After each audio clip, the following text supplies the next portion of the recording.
Hello everyone, nice to meet you.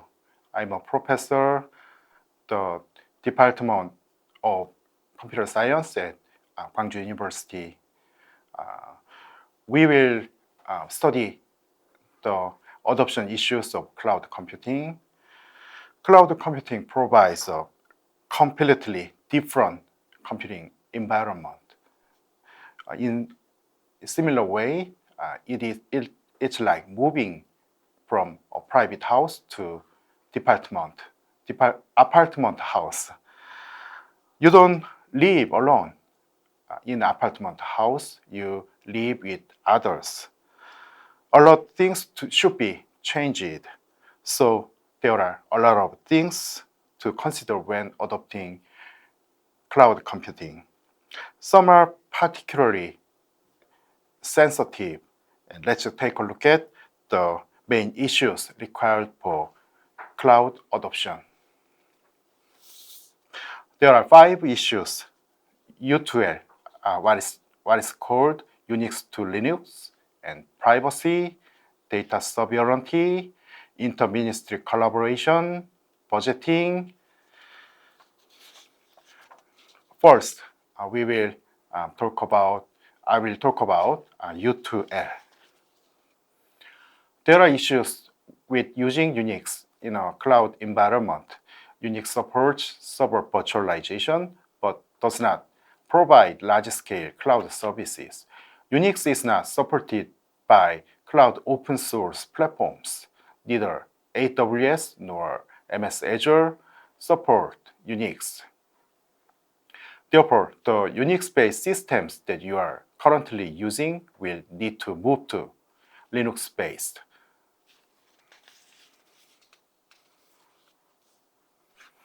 You can see the backgrounds of U2L.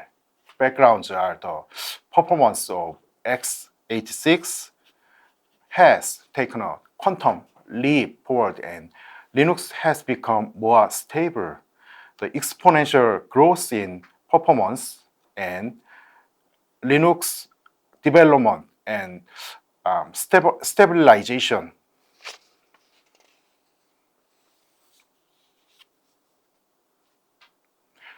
Migrating applications running on Unix system to x86 based software stacks. Level 1 is replacing commercial web, WAS, DB, etc. with Linux versions. Level 2 is replacing web, WAS with open source.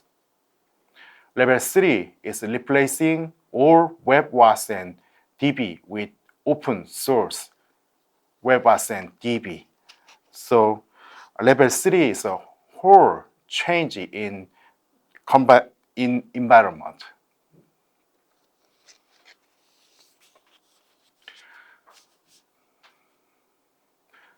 You can see the improved. You can see the object of the U2L. First, in terms of hardware, it is cheaper than Unix and has good performance. Scale out by increasing the number of low-cost servers rather than expanding the capacity of high-cost servers. In terms of software, prevent reliance on certain vendors using open source. In terms of operation and management, ensures cost efficiency and facilities maintenance with open hardware and software. And TCO reduction, Oracle DB,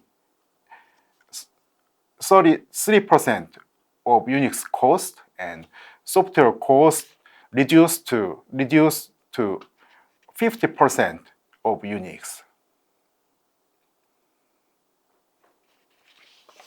So I will tell you the recommendations. This is the Unix to Linux transition phase that we saw earlier. Level 1 offers low cost reduction but high stability. Level 3 offers high cost reduction but application need to be modified depending on changes in DBs, which means additional development cost and high likelihood failure. It is reasonable to convert at level 1 and level 2 and change DB at the time of reconstruction. Open source is very important and it's an essential and fast way to be competitive. Need to study and stabilize open source solutions, need to actively engage open source communities, need to train engineers specializing in open source utilization. Next topic is privacy. Personal information refers to all information representing facts, judgment, and evaluations regarding individuals' bodies, properties, and social status. Personal information is vulnerable. A cloud system is accessed and used by multiple users, which may mean vulnerability in information protection. Information can be stored in a server in another country. A system may hold information regarding multiple organizations and individuals. So it needs privacy protection. It describes the different ways in which personal information can be protected. First, governance. Establish auditing mechanisms and tools to access compliance with policies, procedures, and standards. Information protection control mechanisms are included in a contract by cloud provider and establish risk management programs. Enforce security obligations through various laws and regulations. And important methods are architecture, access control, data protection, and availability.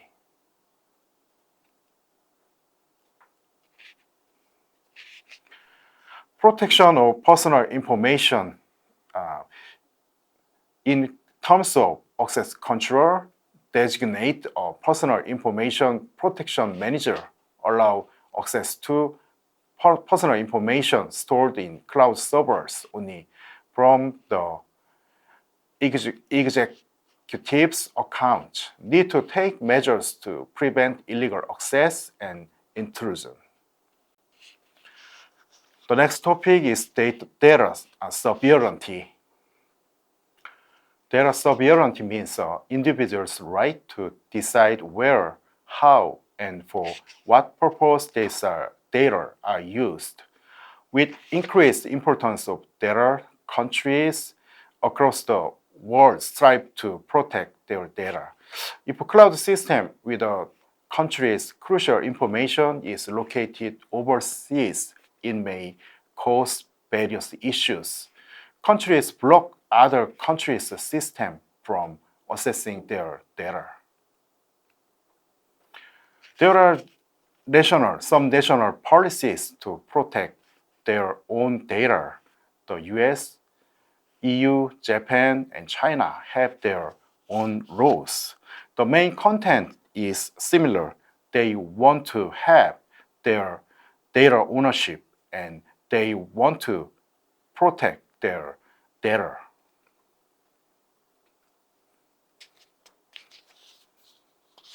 One example is Gaia-X, data sovereignty in EU. Gaia-X aimed at securing and guaranteeing data sovereignty for Europe. Create a data ecosystem that is interoperable under 7 basic principles. Protection of European data, openness and transparency, accuracy and reliability, data sovereignty and self-determination, free access to market and creation of new values for Europe, modularity and interoperability, user convenience. The data ecosystem is originally linked with the infrastructure ecosystem, and a decision-making system is formed through consensus among participants.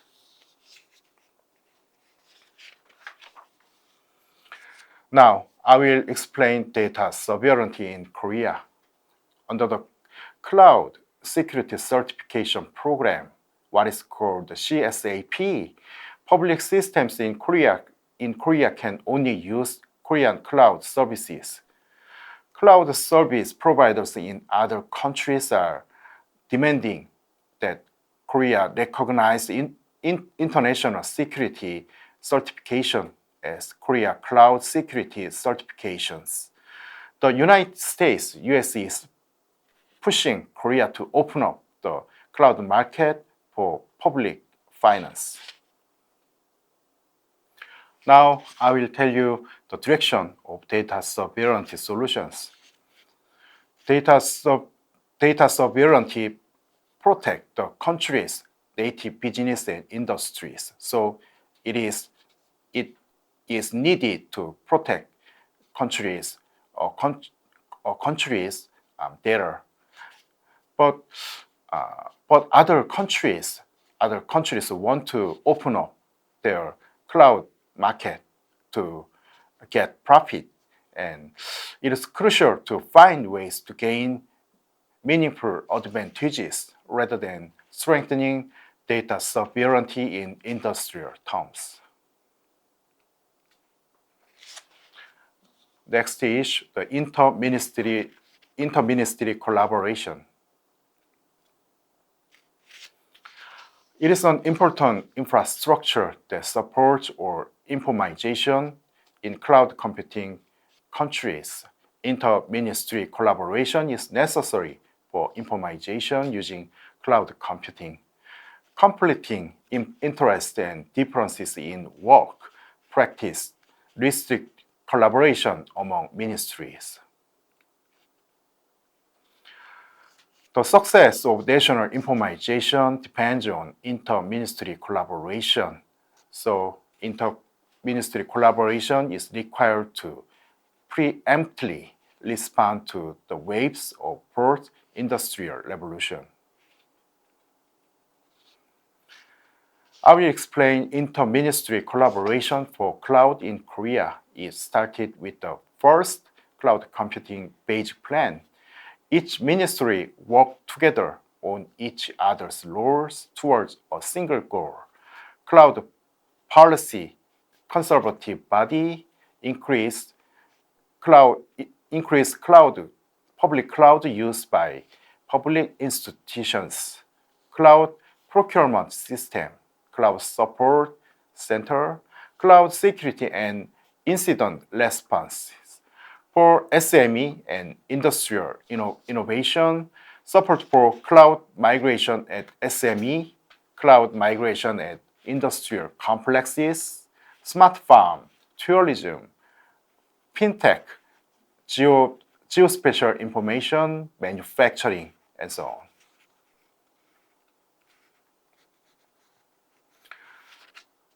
And there are some project cases. There are government-wide collaboration cases for cloud innovation.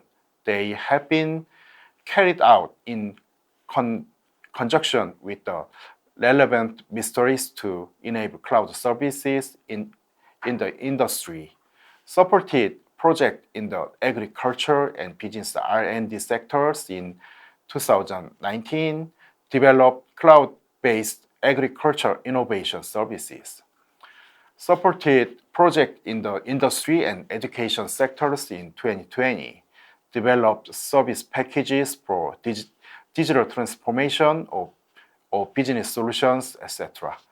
Developed cloud service packages for collaboration, document tools, admission management, course registration, cyber classes, etc. The last topic is budgeting.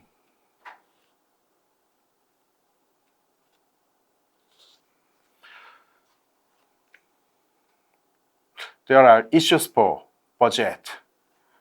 Cloud adoption requires significant financial resources. IaaS, fast development requires latest software technologies for platform configuration. Here is a recommendation for developing countries. Need to establish plan for clear goals and implementation strategies. Can develop a master plan through KSP, Korea Sharing Knowledge Sharing Program, and ODA, Official Development Assistance.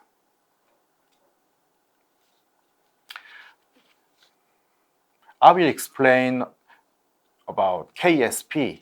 KSP is a platform for development cooperation to share knowledge with partner countries and develop a solid foundation for expansion of economic and political cooperation.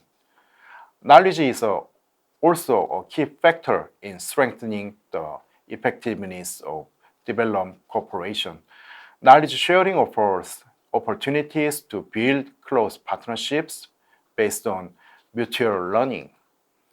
The coordinating ministry in the partner countries submit project proposals with an official letter to the Embassy of Republic of Korea in that nation.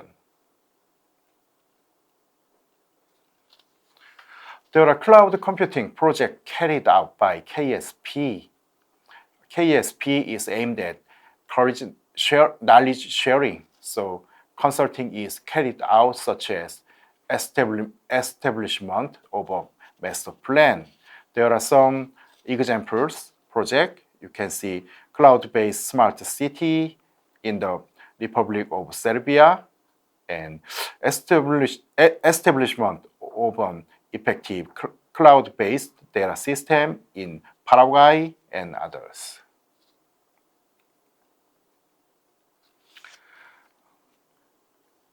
ODA, the Official Development Assistance, is defined as a government aid designed to promote the economic development and welfare of developing countries. The institution in charge is KOICA.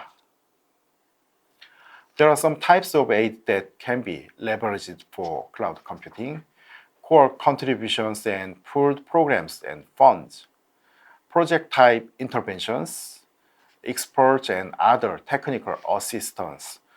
The field of information system construction includes e-government master plans, big data systems, e-learning systems, land information systems, etc. The e-government master plan can be carried out, including data center and cloud computing. There are still no specific ODAs of cloud computing, data center construction. Leveraging ODA to get the help developing countries needed for cloud computing is limited, but it is expected to expand in the future. We studied adoption issues of cloud computing. They are difficult issues to solve, but it is essential to solve the problems, solve the issues to adopt cloud computing. And thank you for listening.